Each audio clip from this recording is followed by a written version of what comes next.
Pues en las últimas semanas hemos estado mirando el tema de servir al Señor.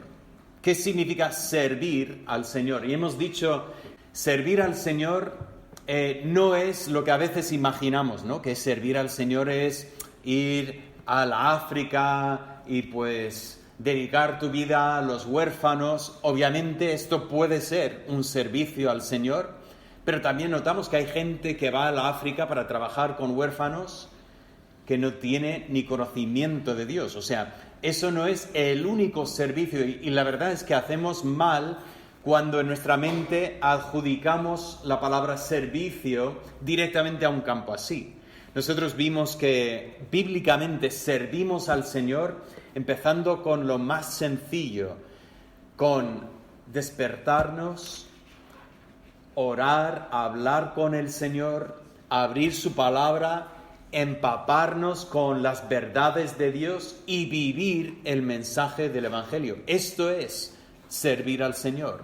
Esto es un servicio y por lo tanto cada cristiano debe ser un siervo, o incluso si usamos la palabra bíblica, un diácono del Señor. Pero también hemos visto que en la iglesia primitiva había 7 hombres. La primera iglesia en Jerusalén eligió a 7 hombres. Tenemos sus nombres aquí: Esteban, Felipe, vamos bien con los nombres. A partir de ahí, un poco más complicado: Prócoro, Nicanor, Timón, Parmenas, Nicolás. Pero 7 hombres que el texto nos dice que eran hombres de buen testimonio, hombres llenos del Espíritu Santo y hombres con sabiduría. Y vemos que estos 7 hombres sirven al Señor, igual que todos servimos al Señor, pero de una manera especial en la iglesia empezamos a notar dentro de la congregación, Dios tiene no solamente al obispo o el pastor o también el anciano, son términos que encontramos, pero todos refiriéndose al mismo oficio, pero también diáconos que sirven y ayudan en ese gobierno congregacional de la iglesia. Recordamos, la iglesia no está dividida entre los pastores, la gente de oficio y la gente normal, sino que la iglesia está unida. Todos somos miembros de la congregación del Señor, pero Dios tiene un sistema de gobierno que es congregacional. Dentro de la misma congregación, Dios ha puesto a pastores y diáconos para velar sobre la iglesia y para obedecer los mandatos bíblicos de la iglesia. Entonces, pensé que sería interesante estudiar un poco sobre las vidas de estos diáconos, pero sinceramente solo sabemos de 2. Los otros 5 pues pasan completamente desapercibidos en la Biblia, pero la semana pasada miramos la historia de Esteban, como Esteban primeramente fue elegido como diácono, pero después, tras las acusaciones falsas, es apedreado y muere enterrado.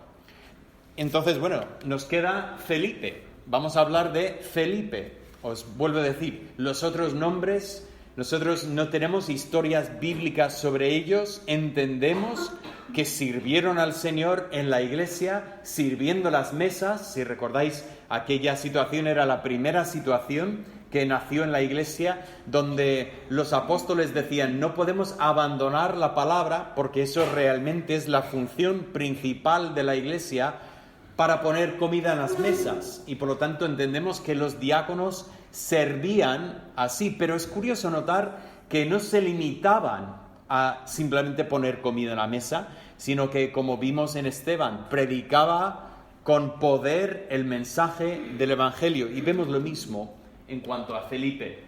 Bien, el capítulo 8, he rodeado a Felipe y a Esteban. El capítulo 8 empieza primeramente con un contexto que un poco nos ayuda a entender lo que está pasando aquí. Primeramente lo que vemos es una gran persecución en la iglesia de Jerusalén. O sea, lo que empezó con Esteban, y me llama la atención que los judíos con Jesús no querían apedrearle, porque sabían que no era suyo hacer. O sea, los romanos podrían, pues, intervenir y decir, oye, ¿quiénes sois vosotros para matar a una persona? ¿Cómo sabemos nosotros que esta persona realmente era culpable? Por lo tanto, llevan a Jesús ante los romanos, pero es curioso, tienen tal furia contra Esteban que toman la justicia en sus propias manos. Y por lo tanto, esa nota que tenemos al principio del capítulo 8 que dice que ponían las ropas a los pies de Saulo. Y bueno, no, yo creo que yo jamás le daba mucha importancia a esto, ¿no? Bueno, ponían las túnicas ahí y Saulo pues guardaba las túnicas. Pero claro, lo que estaba haciendo Saulo allí es que estaba dando él la cara ahí para decir, yo también estoy en esto, yo también participo en esto, aunque no cojo las piedras. Si los romanos vienen buscando responsables, yo soy el que un poco lo ha organizado. Yo he cogido las túnicas de las personas. Bueno, lo que empieza con Esteban empieza a generalizarse en la iglesia. Se desata una gran persecución en la iglesia. Nos dice no solamente que Saulo consentía en la muerte de Esteban, sino que realmente en el versículo 3 empieza a decir, Saulo asolaba la iglesia. Yo no suelo usar la palabra asolar mucho, pero, no sé, me despierta cierto respeto, ¿no? Ese pensamiento de asolar la iglesia. La idea es que él busca cualquier excusa, incluso yo creo que cualquier manera. Nos dice que entraba de casa en casa y tanto hombres como mujeres los entregaban a la cárcel. Igual se mentía, igual tenía espías que se metían y después decían, este y este y este estaban allí. Y ahí Saulo cogía a las personas y los metía en la cárcel. Si seguimos leyendo, llegamos al capítulo siguiente y encontramos a Saulo que va en aumento. No lo encontramos que está asolando la iglesia en Jerusalén, sino que realmente está respirando amenazas de muerte, incluso para los cristianos que están en Damasco.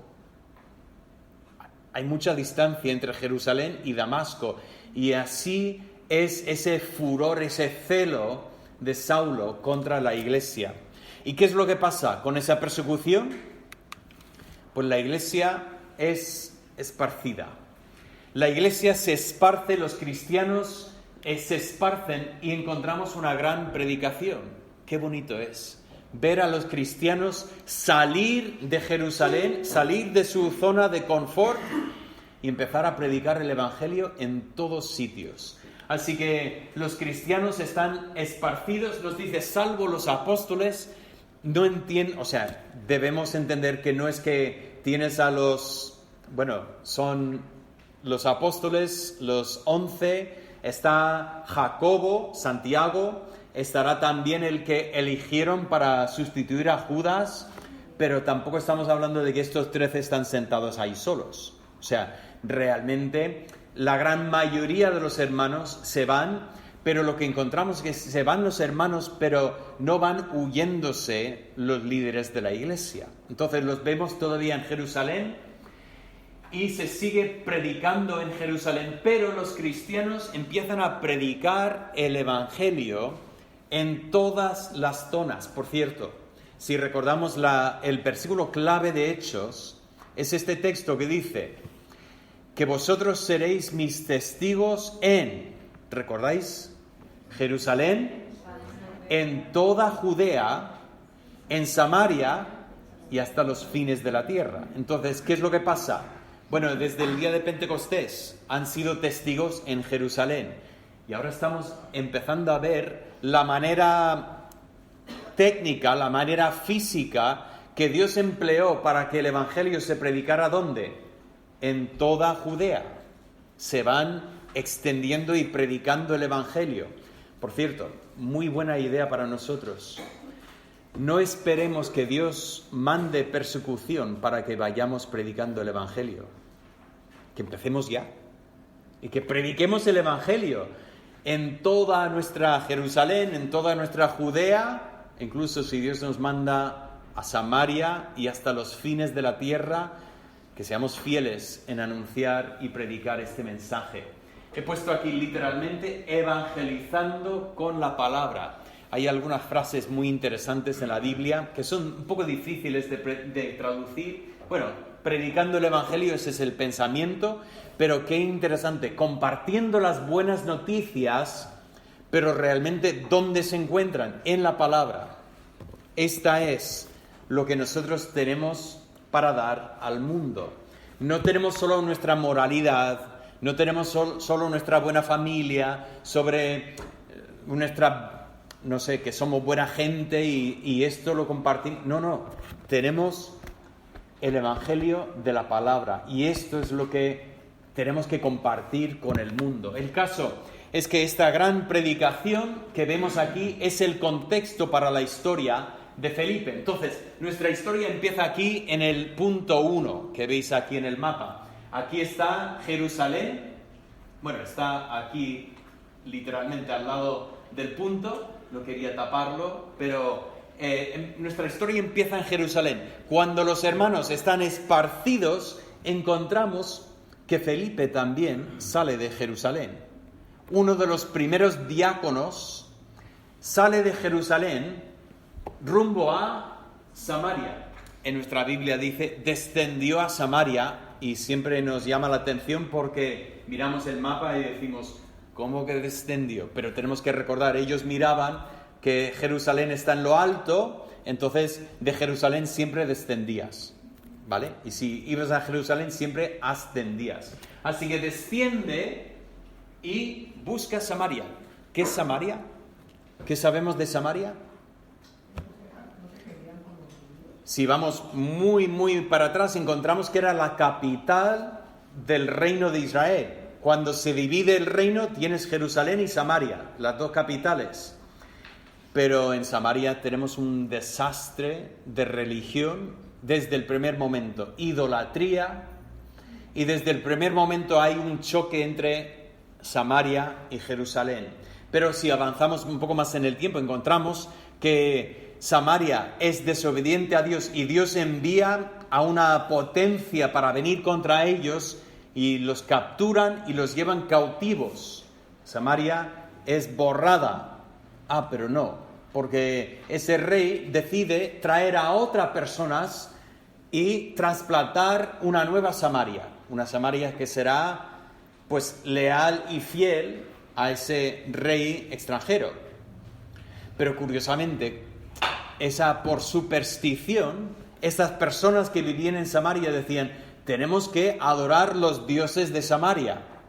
Entonces enviaron sacerdotes, estos son los sacerdotes que estableció Jeroboam, no son los de la tribu de Leví, y ellos vienen aquí y enseñan a estas personas a adorar al Dios de Samaria.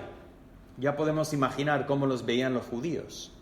O sea, si los judíos ya estaban enemistados con Samaria cuando era la capital del reino de Israel, pues ahora con esta gente que vive ahí, que piensa que adora a Jehová, pero es que los han enseñado mal, están mal.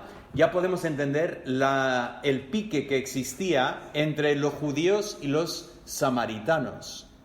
Y por lo tanto, cuando llegamos al Nuevo Testamento, el samaritano es peor que un perro para un judío. Un perro ve a un samaritano y cruza la calle para no coincidir con él. Por eso cuando Jesús cuenta esta parábola del buen samaritano, ese judío que iba por el camino y lo asaltaron unos ladrones, judíos seguramente, o sea, su propio pueblo, le asaltan, le roban y le dejan desnudo y tirado ahí en la cuneta, y después pasa un sacerdote va a parar para ayudarle, no. Y después pasa un leví, él seguro que no, tampoco. Y después Jesús dice, pasó por ahí un samaritano. Yo imagino a los que están escuchando a Jesús y pasó un samaritano, empiezan a hacer, no me gusta esta historia, no puede ser.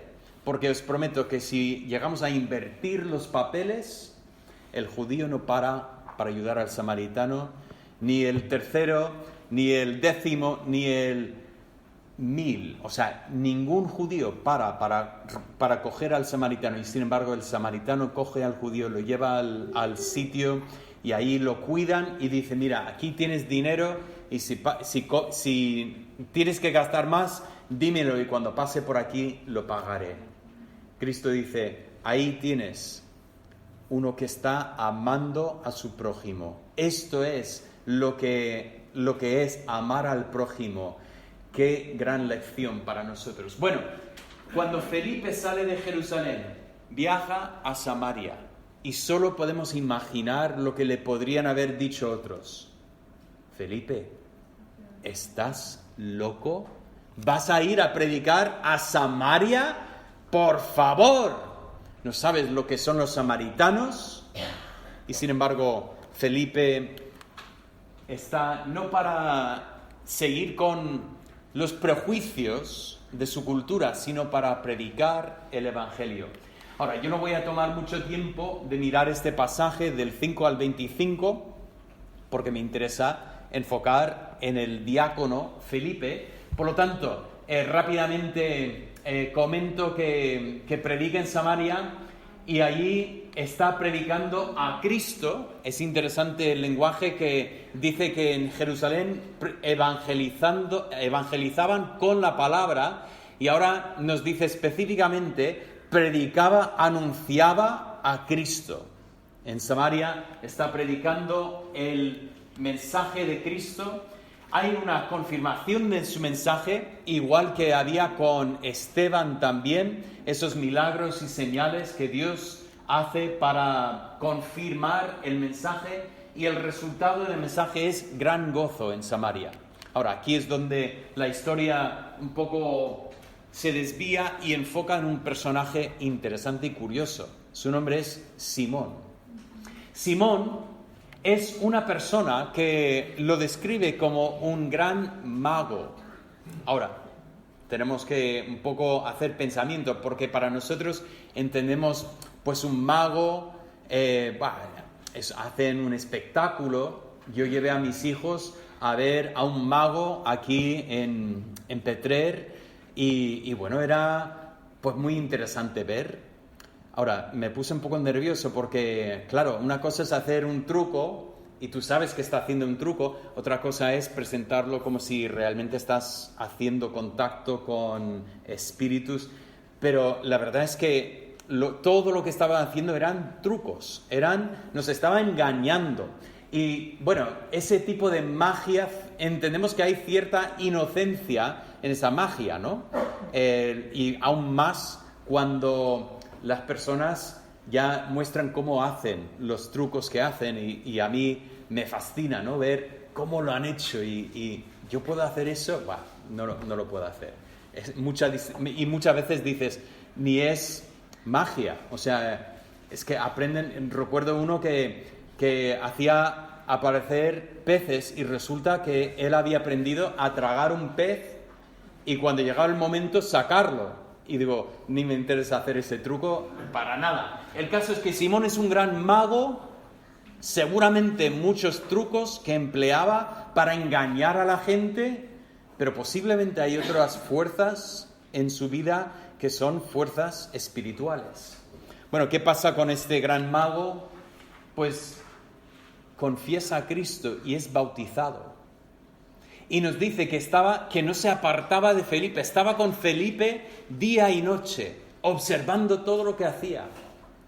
Y cuando vienen los apóstoles de Jerusalén para imponer las manos y para que reciban el Espíritu Santo los samaritanos, encontramos que Simón pide ese don, esa capacidad, y ofrece pagar para poder también imponer las manos.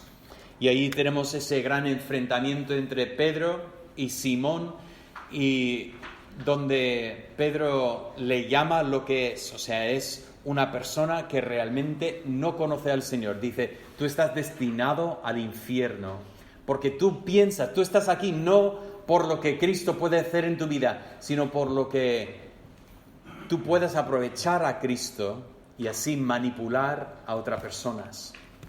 Y antes de avanzar en el mensaje, solo quiero hacer este comentario. Es muy fácil ser un Simón hoy en día.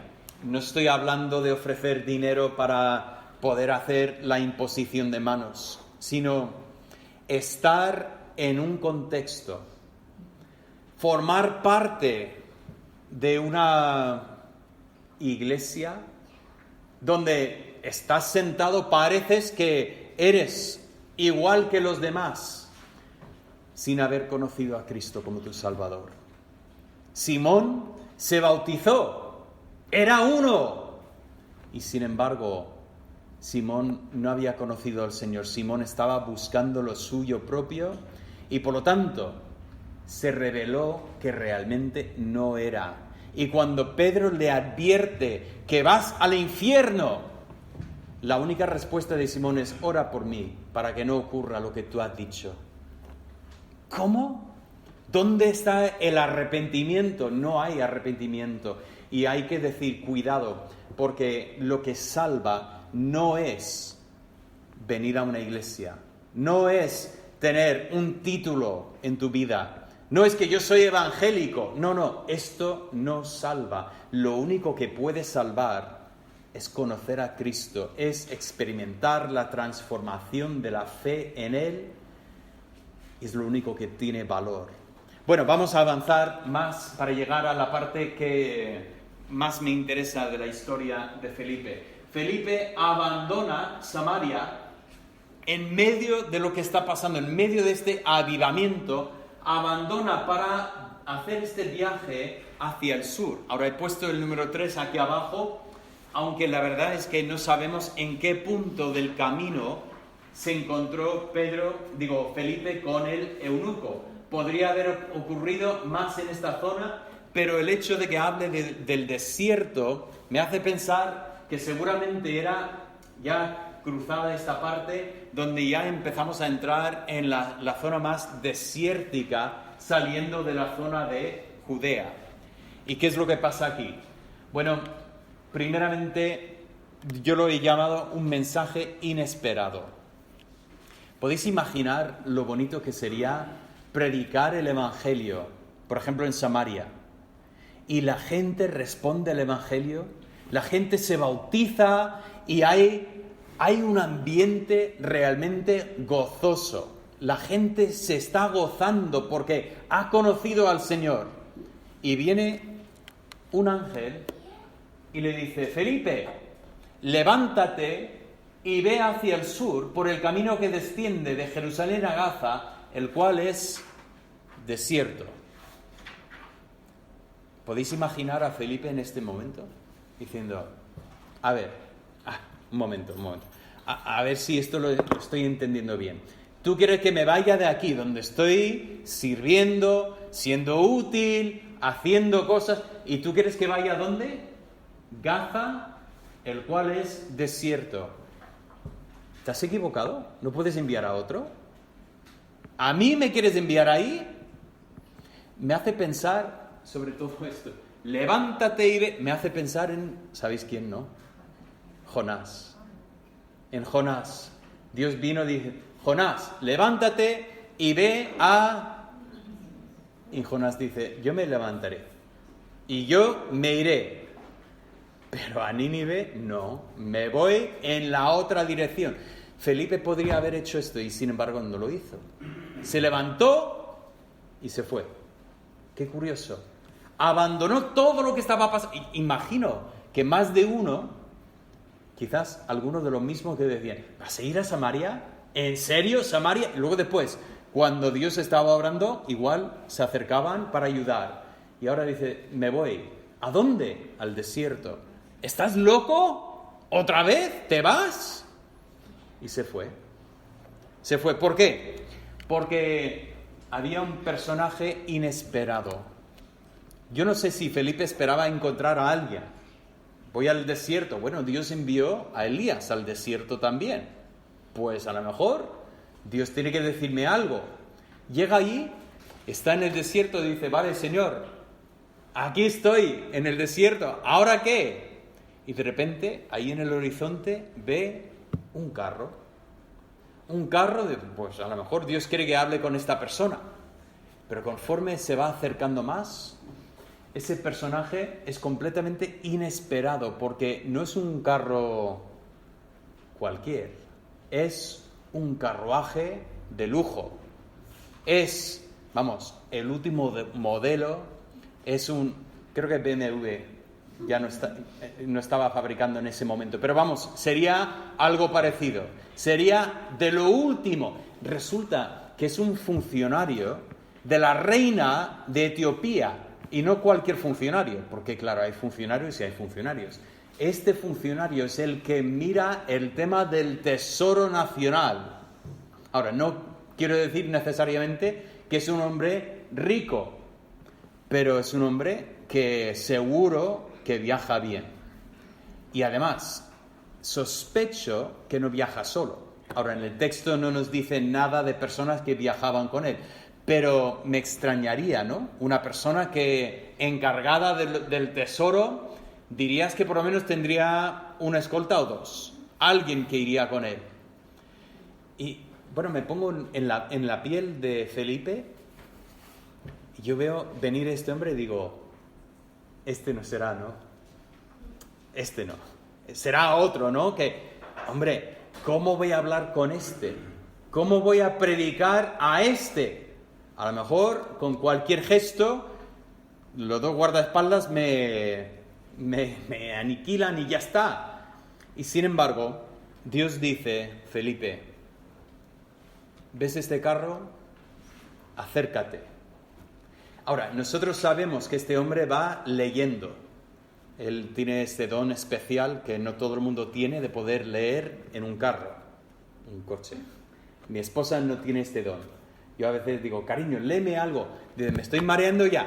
Y digo, bueno, ya está, no lean más. Este hombre iba leyendo Isaías, pero Felipe no lo sabe. Cuando lo ve a distancia, Felipe no tiene ni idea de lo que está haciendo o pensando este hombre. Y sin embargo, vemos que Felipe una vez más obedece, se acerca al carro y empieza a correr al lado.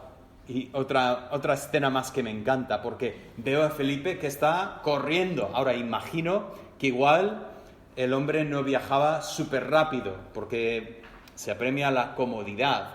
Pero, de todas formas, va Felipe corriendo al lado, se acerca al carro y, conforme se acerca, se da cuenta de que el hombre está leyendo, y el hombre está leyendo Isaías. Imagino, leyendo en voz alta.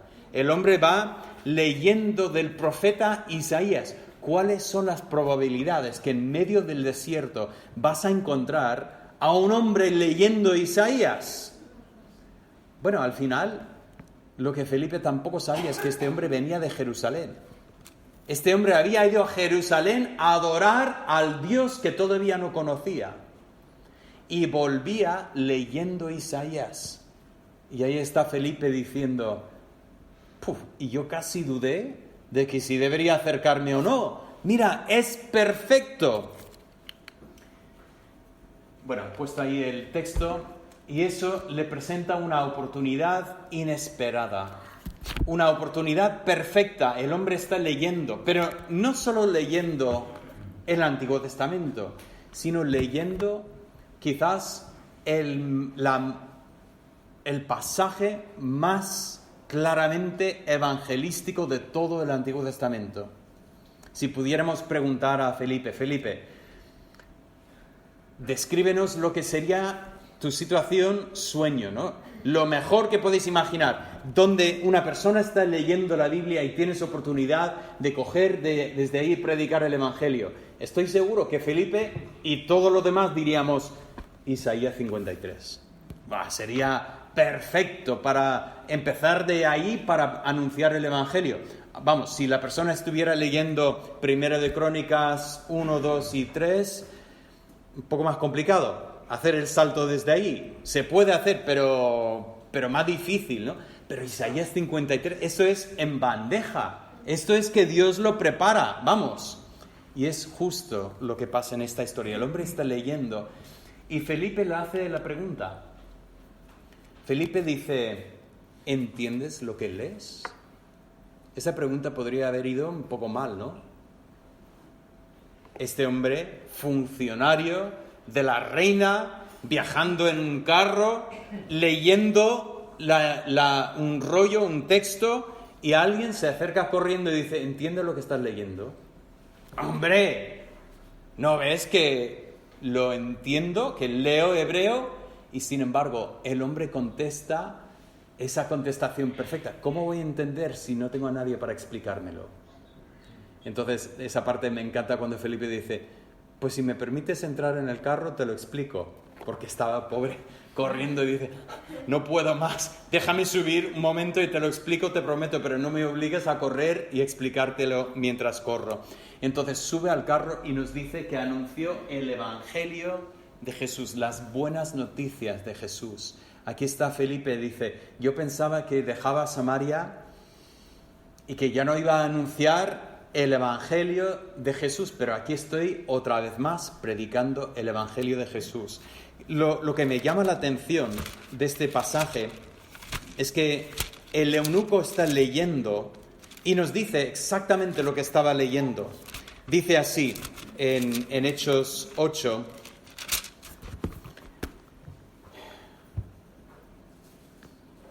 dice, como oveja a la muerte fue llevado, y como cordero mudo delante de los que lo trasquilan, así no abrió la boca. En su humillación no se le hizo justicia, mas su generación, ¿quién la contará? Porque fue quitada de la tierra de su vida.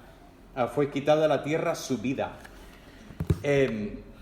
Está leyendo justo donde está hablando del siervo de Jehová, que no hizo nada malo, ni intentó defenderse cuando lo capturaron, y sin embargo se entregó por ellos.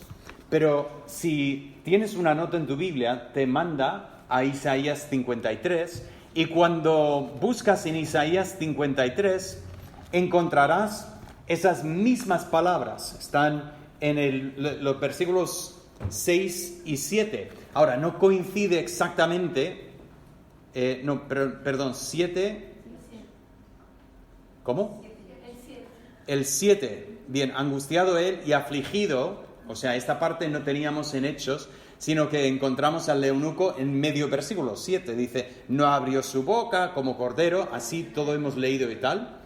Y dice, por cárcel y por justicia fue quitado, y su generación, ¿quién la contará? Porque fue cortado de la tierra de los vivientes, y hasta ahí termina.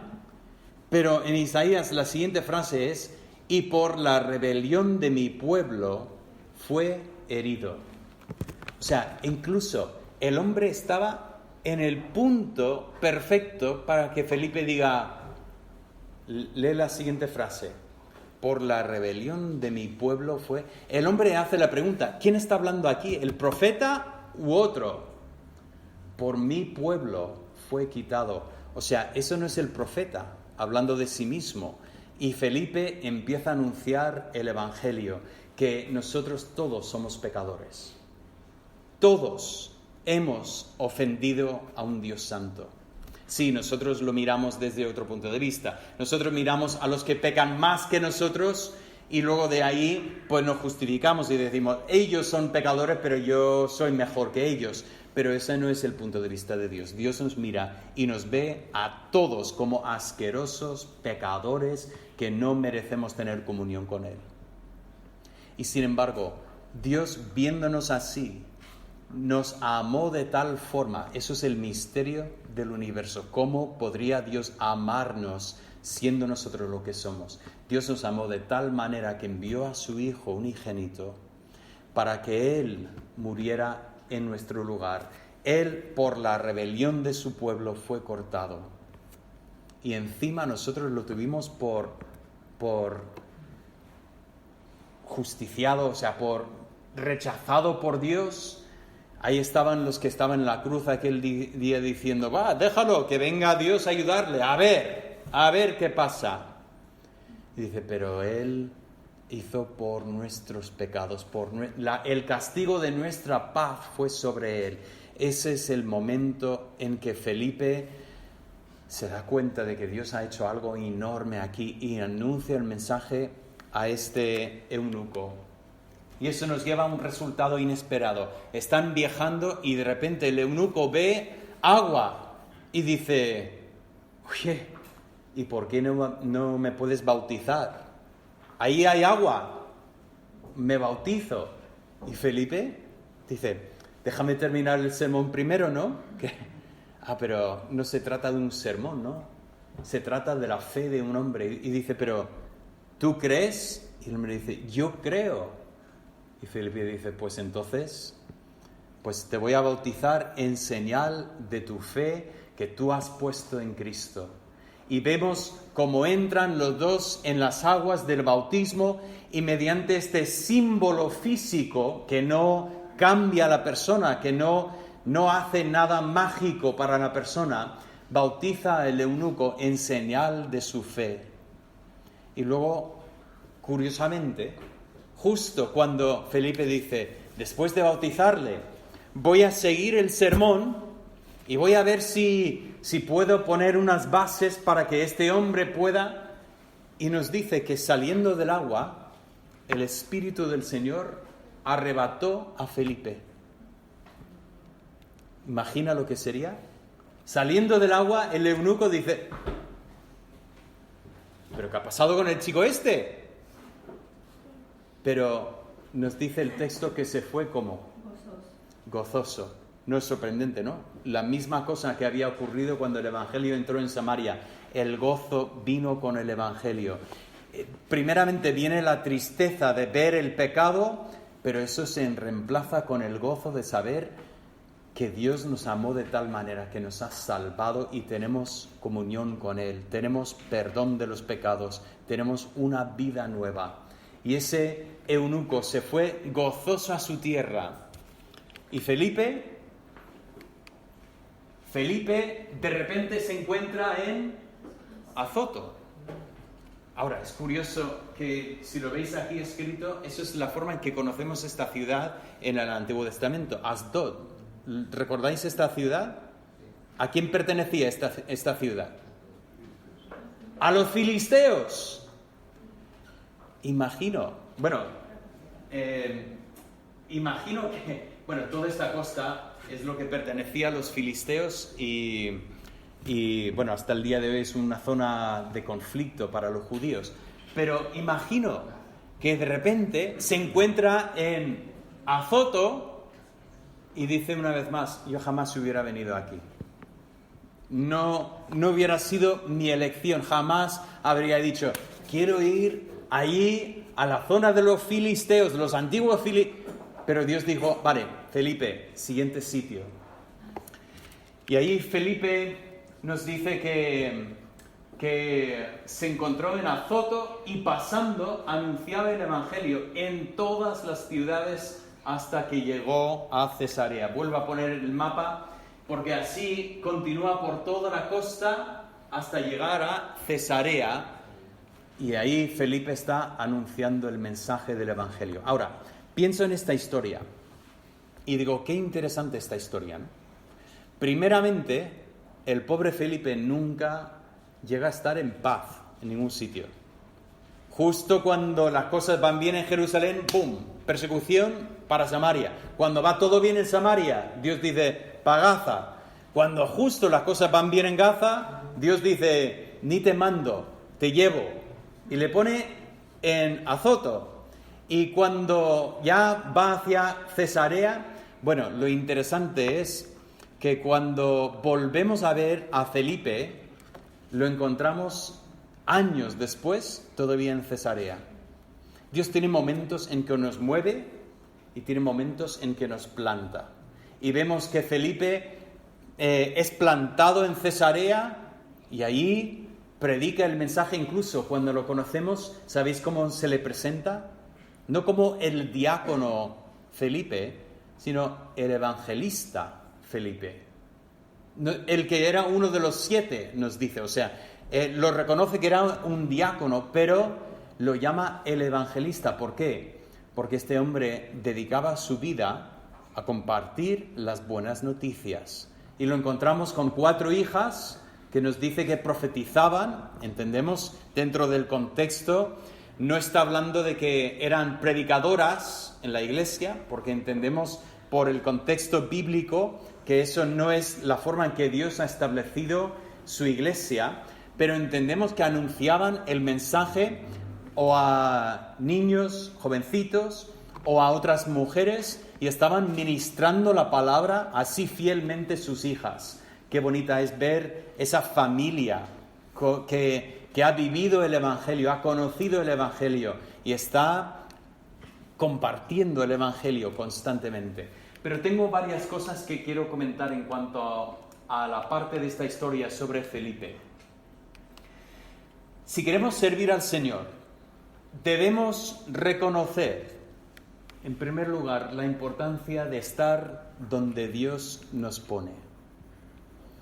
A veces nos cuesta porque pensamos un poco nuestra vida como mi vida y yo me pongo, yo voy y yo elijo donde vivo, pero tenemos que reconocer que muchas veces Dios nos mueve y tenemos que aprender a dejar que Dios nos ponga donde Él quiere ponernos. En esta historia pienso primeramente en que Felipe fue llevado de una ciudad con persecución a un lugar despreciado, a Samaria. Y fue llevado de un avivamiento en Samaria a un camino en el desierto. Incluso fue llevado a acercarse a un carro de una persona, obviamente, de un estatus social que seguramente Felipe no gozaba. Incluso fue llevado de un bautismo a una ciudad nueva donde él no pensaba visitar en ningún momento. Y sin embargo, en todo momento vemos que Dios está moviendo a Felipe y poniéndole justo donde Dios quiere utilizarlo. Y tenemos que reconocer esto porque a veces resistimos lo que Dios está haciendo en nuestra vida. Igual nos ponemos un poco en plan Jonás. Bueno, espero que no hayamos hecho completamente el plan Jonás, que no hayamos salido huyendo en la otra dirección, pero a veces nos quejamos. A veces, obviamente, Dios está moviendo y nosotros queremos tranquilizarnos, acomodarnos, estar bien donde estamos, y Dios empieza a movernos y nosotros como un niño agarrando las cosas para intentar mantenernos porque no queremos ir. Tenemos que aprender a decir: Dios, si tú me mueves, si tú me llevas a donde tú quieras, yo me iré a donde tú me mandes, porque Dios tiene un propósito para nuestras vidas. En segundo lugar, si queremos servir al Señor, tenemos que reconocer la importancia de estar preparados para aprovechar cualquier oportunidad. Vuelvo a pensar en este momento, ¿no? Cuando Felipe ve el carro del eunuco ahí en el desierto y Dios dice: acércate. ¿Qué voy a hacer? Bueno, hizo una pregunta complicada. Hizo una pregunta que vuelvo a decir, podría haber salido un poco mal esta pregunta, y sin embargo Dios estaba preparándolo todo, y de esta pregunta un poco complicada pues apareció el versículo perfecto y Felipe pudo anunciar el mensaje del Evangelio. Yo estaba pensando en esto y miro para atrás en mi vida y veo momentos en que Dios me ha tenido en un sitio perfecto y Dios ha abierto una puerta delante de mí, y tengo que reconocer que ha habido momentos que no he sabido aprovechar este momento. Recuerdo que llegamos aquí a Petrer y justo salió el problema de corazón de nuestro hijo David y ya estaba apuntado para jugar al fútbol con el Eldense y tuvimos que desapuntarlo. Bueno, alguien de la organización pues lo comentó: este niño que tiene un problema de corazón no puede jugar con nosotros y tal. Y en un partido del Eldense, eso fue antes del escándalo de Barça B, que ha desprestigiado al equipo local, pero En un partido del Eldense B trajeron a David allí al centrocampo y hicieron un acto de homenaje al niño y fue un momento muy, muy especial. Y a raíz de esto preguntaron si podríamos pasar por la radio para entrevistarle al niño. Entonces yo llevé al niño para que lo entrevistara en la radio. Y recuerdo ese día, estamos ahí sentados y el que está haciendo la radio me pregunta a mí, dice: ¿y tú por qué has venido a vivir aquí? En la radio. Estoy hablando con miles. Yo podría haber dicho, bueno, no conozco a nadie aquí, pero el Señor nos ha traído aquí para anunciar el mensaje del Evangelio. Yo tendría que haber dicho algo así. Pero yo dije, bueno, hemos decidido vivir. Bueno, cuando llegué a casa mi esposa me estaba esperando. ¿Qué has dicho? Tenías la oportunidad perfecta. ¿Y qué has dicho? Bueno, en ese momento me sentía, es que yo no estaba preparado para este momento. Ahora, gracias a Dios, ha habido otros momentos en que he estado más preparado y momentos en que, sinceramente, yo pensaba, esto va a ir mal. Me acuerdo una vez en la universidad de un compañero, me dice, ¿y tú de qué hiciste el doctorado? Claro, yo hice el doctorado de teoría de la traducción. Suena bien, ¿no? Hice de la traducción literaria. No suena mal, ¿no? Pero yo escribí la tesis específicamente sobre la traducción bíblica. Y ¿digo o no lo digo? Y digo, bueno, lo voy a decir. Yo estaba más preparado mentalmente y no sé si esta oportunidad... Yo hice hice la tesis sobre la traducción bíblica. Y el hombre me dice, pues supongo que tiene que haber de todo. Y digo, bueno, ya está. Y de repente el hombre dice, oye, mira, yo organizo conferencias. ¿Tú podrías venir a hablar en una conferencia? Pues habla sobre la Biblia, habla algo, ¿no? La Biblia habla de temas, que habla tú algo sobre esto. Y de repente me encuentro, encima me pagan por hacerlo. Bueno, no me pagaron, me dieron una comida, en fin. Creo que sí que pagaron mi gasto de combustible para llegar ahí. Pero me encuentro invitado para anunciar el mensaje del Evangelio a un aula con 30, 40 estudiantes y ahí me han pedido que anuncie el Evangelio. ¿Por qué? Porque estaba preparado para decir una palabra que una parte de mí decía, no digas porque va a pensar que eres raro, mejor ir por el camino seguro.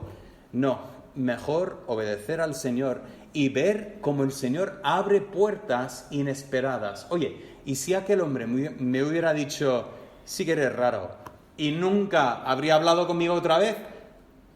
Pues por lo menos él sabe quién soy y lo que creo.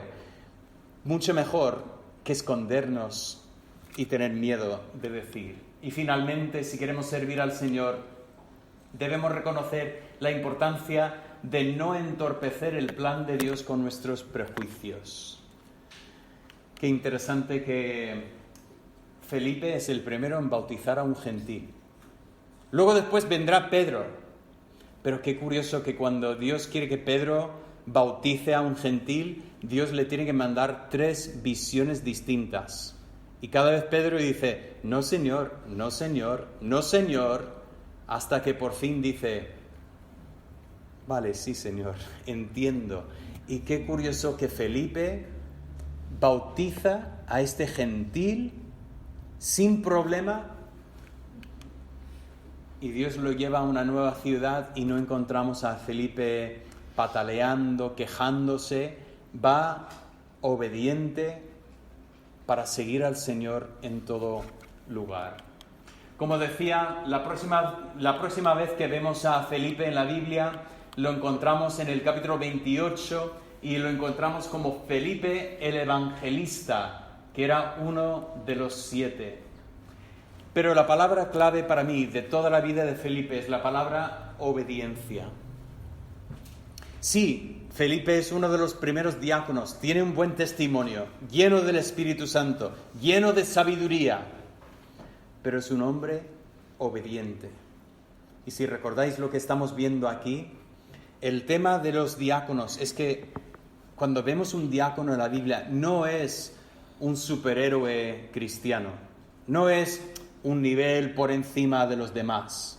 La iglesia no está compuesta por gente normal y luego los superhéroes. Lo que es que el diácono es lo que todos debemos ser. Todos debemos ser diáconos del Señor. Todos debemos buscar servir al Señor. Entonces la palabra clave para nosotros también debe ser obediencia.